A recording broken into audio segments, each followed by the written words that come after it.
자, 우리나라 대표 기업들의 올 하반기 공채를 파헤쳐 보겠습니다. 바로 공채 엑스파일 시간입니다. 네, 오늘 함께해 주실 분은요. 인사PR연구소의 윤호상 소장, 한국경제TV 박준식 기자입니다. 어서 오세요. 네. 안녕하세요. 네. 너무 반갑습니다. 네. 네, 소장님 언제나 든든한 우리 소장님이신데 자, 오늘 어떤 기업을 알아볼까요? 오늘은 이제 최고의 인재에게 최고의 보상을 해준다는 자부심이 넘치는 기업, 그리고 글로벌 시장에서 우리나라의 기술력을 스스로 증명하는 기업인 현대자동차의 하반기 공채를 살펴보고자 합니다. 실제 이제 최고의 보상이라고 공언한 거에 걸맞금 2011년 1월 입사한 신입사원 연봉을 기준으로 한다면 5,950만 원이 되었고요. 이야. 자동차 구입 시 최대 30% 등의 할인 등의 다양한 복리 혜택을 주고 있습니다. 이야, 그 연봉이 거의 6천만 원이라는 얘기인데요. 네, 대단하죠. 와, 남자들은 정말 좋아하겠어요. 또 저같이 자동차 좋아하는 사람들은 30% 할인 딱 받고 1년만 딱 일하고 나도 본전 찾는 것 같은데 한 번쯤 정말 들어가 보고 싶어요. 상훈 씨. 네, 그렇습니다. 현대자동차 하반기 공채의 전략, 그럼 본격적으로 좀 짚어볼까요? 네, 먼저 이제 지원 자격에서 한번 살펴볼 건데 첫 번째 속속 지원 함께 보시죠. 네, 보이는 것이 전부는 아니다라고 나왔습니다. 이 정도면 좀 힌트가 충분하지 않은 것 같은데요. 네, 잘 모르겠어요. 실제 좀 오해하는 부분들이 좀 있어서 짚어드리려고 합니다. 네. 이제 현대자동차의 공채의 경우는 학사기 취득자, 그다음에 예정자며, 그다음에 학점, 그다음에 전공, 연령, 외국어 제한 없는 열린 공채로 지원됩니다.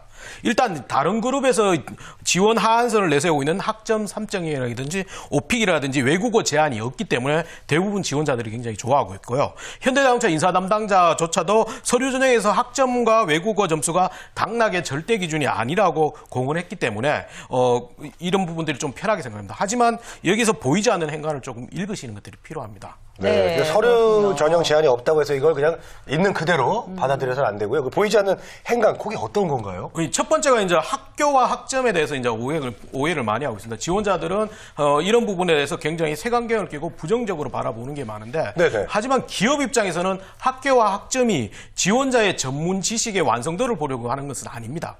기본적인 지원자의 성실성을 평가할 수 있는 것이 학점과 학교이기 때문에 네네. 이 부분을 좀 오해를 하시 마시기 바라고요. 또한 이제 현대자동차처럼 학점과 외국어 지원 자격이 없는 열린 공채라는 것은 오히려 다른 하한 점수를 주는 그룹보다는 조금 더 학점과 외국어에 대한 세부 평가가 실시된다고 봐야 합니다.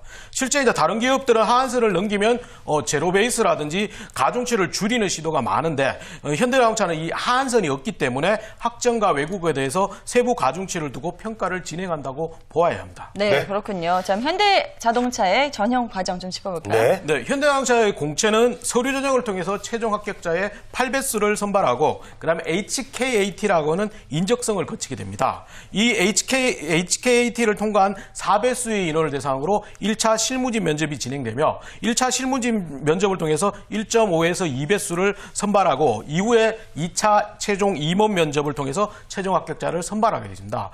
기본적으로 이런 신입사원 공채 전형과 달리 인턴 사원의 경우는 2차 임원 면접이 생략되고 있고요. 지원 직무가 디자인 직무의 경우에는 별도의 실기시험을 보게 되어 있습니다. 네. 네. 자, 근데 그 전형 과정을 보니까요. 우리가 보통 이제 오렌지 주스도 이제 프리미엄급이다 그럼 좋아하잖아요. 요 프리미엄 열린 상담회, 요게 뭐예요? 최근 이제 현대자동차가 좀 이제 채용 설명회의 방향성을 좀 바꾸었습니다. 실제 구직을 희망하는 지원자들에게 프리미엄 열림 상담회라는 자폐어를 실시하고 있습니다. 네. 올해에서 3기가 되는데 이 자폐어는 기존 설명회와 달리 다양한 합격자의 자기소개서 샘플을 공개한다든지 그다음 면접에 대해서 다양하게 여러 가지 차별적인 프로그램을 진행하고 있습니다. 특히 이제 이 부분에서 현대자동차는 스펙을 전혀 고려하지 않고 단지 스토리로만 진행되는 5분 PR 시간을 주고 있는데 이 5분 PR 시간에 합격한 사람은 정규 신입사원 공채에서 서류 전형이 면제가 됩니다. 실제 이제 10권의 일기장을 소재로 삼았던 지원자 등의 차별적인 스토리를 가진 친구들이 좋은 결과를 받았습니다. 실제 작년에는 자폐어 2기에서는 총 86명이 서류 전형에 면제를 받았으며 최종 14명이 신입사원으로 입사하게 되었습니다. 네, 이거 정말 깜짝 이벤트네요. 이거 저 스토리 이거 잘 짜야지 면제 받죠. 이거 참 만약에 우리 박준식 기자는요 이 자폐어에 참여한다면은 어떤 스토리로 승부를 거시겠습니까? 저는 사람이 해볼 수 있는 아르바이트는 태어나서 다 해봤거든요. 정말요? 네. 저던데. 예, 그거를 이제 순차적으로 쭉 나열을 해도 상당히 좋은 소재가 되지 않을까 생각을 합니다. 맞아요. 네. 그것도 되게 좋은 아이디어인 것 같아요. 네. 네, 그렇습니다. 자, 그럼 이제 다음 전략을 좀 짚어볼까요? 네, 이번에는 현대자동차의 인재상에 살펴볼 건데요. 네. 두 번째 쏙쏙 키워드 함께 보시죠. 인재상보다는 브랜드 슬로건을 보자라고 나왔습니다. 네. 이건 또 무슨 내용인지 자세히 그 짚어주시죠. 회사의 슬로건을 잘 알고 들어가자 이런 말인가요? 네, 실제 이제 현대자동차는 도전을 비롯해서 창의, 열정, 협력, 글로벌 마인드의 5가지 인재상을 가지고 있습니다. 네네. 그 중에서도 가장 강조되는 게 작년 북미 국제 오토쇼에서 발표한 브랜드 슬로건인데요. 아마 CF를 통해서 많이 보셨을 겁니다. New Thinking, New Possibility라고 해가지고 이 브랜드 슬로건을 내세우면서 글로벌 마켓에 굉장히 공격적으로 집중하고 있고 글로벌 소싱을 본격적으로 반복하고 있습니다. 이런 공격적인 전략 덕분에 지난달에 현대 기아자동차는 자동차의 본고장인 미국에서 소형, 준중형, 중형차 모두 판매 시장의 1위를 석권했습니다. 네. 그렇기 때문에 다양한 인재상보다는 이 브랜드 슬로건에 집중된 글로벌 마인드를 좀 중요시 여겨야 됩니다. 네. 저 글로벌 마인드는 저희들이 뭐 누누이 언제든지 이렇게 얘기를 해왔던 부분이고요. 네. 이제는 정말 실전에 들어가는데 그만큼 외국어 실력이 중요하겠습니다. 외국어는 기본이라고 봐야 되는데 이게 좀 오해하시는 분이 있습니다. 글로벌 마인드를 스스로 증명하라는 질문에서는 대부분의 지원자들이 어학성적, 그 다음에 어학연수 경험, 배낭여행 등의 경험을 단순히 이야기하는 경우가 많습니다. 실제 오픽 점수가 높다든지, 네. 그 다음에 1년 이상의 어학연수를 했다든지, 그 다음에 몇 개국 이상의 배낭여행을 다녀왔기 때문에 글로벌 마인드가 출중하다고 답변하는 경우가 많은데, 하지만 이런 지원자들은 오히려 너무 많기 때문에 글로벌 마인드를 진정히 표현하기 좀 힘든 부분이 있습니다. 네, 네. 그렇군요. 근데 사실 뭐 어학연수나 배낭여행 그렇게 나쁜 뭐 써먹지 못할 그런 경험은 아니잖아요. 네. 표현을 잘하면 좋을 것 같은데 어떻게 하는 게 좋을까요? 네, 실제 이제 글로벌 마인드를 조금 더 현실감 있게 증명하기 위해서는 큰 경험보다는 작은 에피소드가 됐습니다. 실제 어학연수보다는 어학연수 내에서 작은 에피소드를 찾으시는 게 좋은데 이 에피소드에서도 주어진 문제와 상황을 본인 스스로 어떻게 극복했는지 본인의 노력과 행동 중심으로 어필하시는 게 좋습니다. 또한 이제 어학적인 커뮤니케이션 능력을 너무 강조하는 것보다는 조금 더 직무 쪽으로 연결하시는 것도 필요합니다. 예를 들어서 이제 경영 지원직에 지원하는 분들은 글로벌 소싱을 위한 표준 시스템을 구축한다든지 연구개발 부분은 글로벌 법규나 니즈 등을 충족시킬 수 있는 사례. 그다음에 연구개발은 글로벌 직무에서는 자동차 세계 시장의 현황과 특수성을 언급하면서 조금 더 글로벌 직무 중심의 글로벌 마인드를 찾으시는 게 좋은 방법입니다. 네. 자, 직무 중심의 글로벌 마인드를 보여주라고 말씀을 하셨습니다. 네네. 자, 그러려면은요, 일단 자신의 지원하는 어떤 직무 분야에 대해서 좀 공부도 많이 하고 연구도 좀 많이 해야 될 것 같습니다. 네, 근데 우리 평소에 글로벌 마인드 하면 나다라고 주장하시는 분이 계시거든요. 네네. 박주식 기자, 예, 어떻게 전 이런 이분의 걸또 마인드를 잘 모르겠어요, 일단. 예. 저는 글로벌 마인드도 중요하지만은 네. 저는 일단 제일 자신 있는 게 글로벌 입맛입니다. 예. 입맛이요? 예, 아, 저는 예. 세계 어디를 가든 현지식에 다 적응을 하고 예. 우리나라 음식만큼 맛있게 먹기 때문에요. 그 부분을 좀 강하게 좀 어필을 좀 하고 싶습니다. 그러면 저 박준식 기자는 어느 나라 음식이 가장 맛있었어요? 저는 관계 없습니다. 어느 나라든 간에 음식은 네. 다 맛있습니다. 다 맛있어요? 네. 근데 그게 또 말이 돼요. 왜냐면요, 사실 입맛이 까다로우신 분들은 네. 다른 나라 가면은 식사를 못 하시거든요. 맞아요, 근데 그만큼 맞아요. 오픈 마인드로 접근을 한 거다. 이렇게 또 이야기를 풀어나가면 괜찮을 것 같다는 생각이 듭니다. 맛집을 차리시면 좀 잘 되실 것 같은데. 네, 자, 다음은 어떤 전략 짚어볼까요? 네, 다음은 이제 현대자동차의 자기소개서 전략을 살펴보겠습니다. 세 번째 쏙쏙 퀴즈 함께 보시죠. 생각보다 온몸으로 경험한 것에 집중이라고 떴습니다.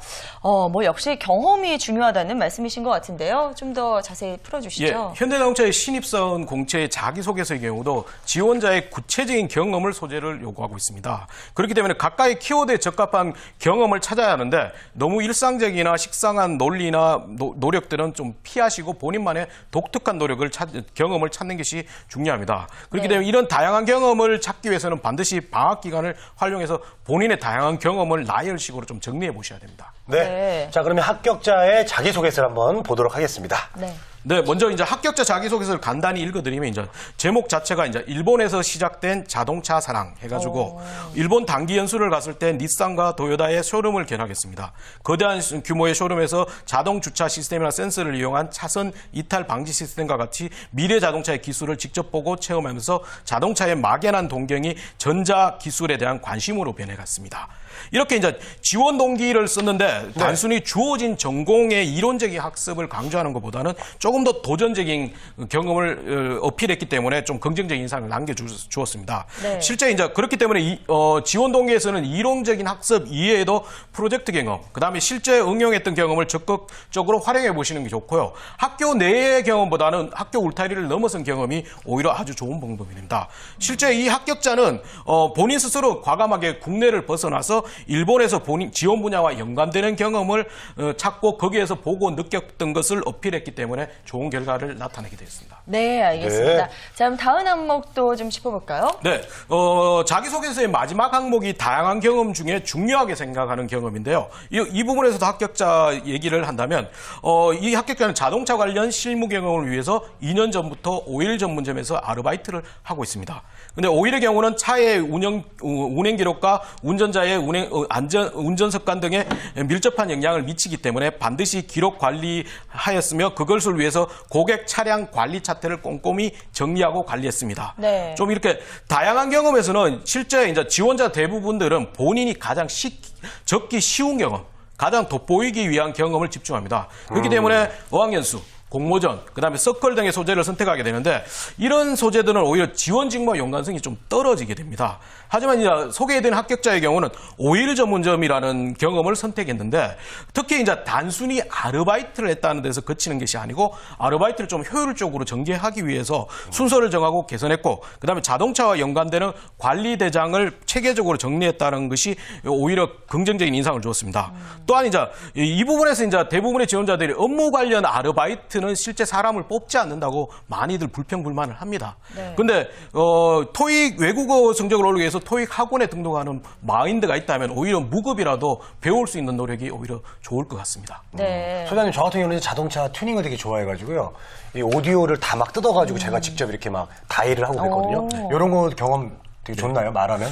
좋을 것 같은데 너무 많습니다. 그런 지원자들이. 아, 많아요? 네, 너무 많습니다. 예, 좀 더 알겠습니다. 특별한 거 찾아내셔야 될 것 같아요. 네, 생각해보니까 네. 제가 뭐 특별한 건 없네요.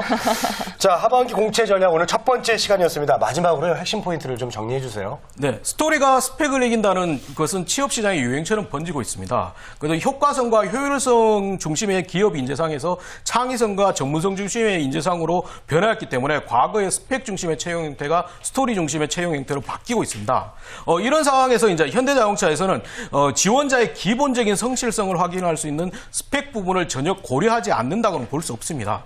과거보다는 가중치가 조금 떨어지지만 일정 부분의 스펙에 대한 평가가 동시에 진행되기 때문에 방학 기간을 동안해서 기본적인 스펙을 올리는 활동은 선행되어야 합니다. 네. 또한 이 기본적인 스펙 이외에도 본인의 다양한 경험을 폭넓게 정리해서 다른 지원자들이 흔히 기술할 수 없는 본인만의 독특한 경험, 그다음에 직무와 연관되는 경험을 먼저 찾아주시는 게 좋은 방법이 됩니다. 네, 잘 들었습니다.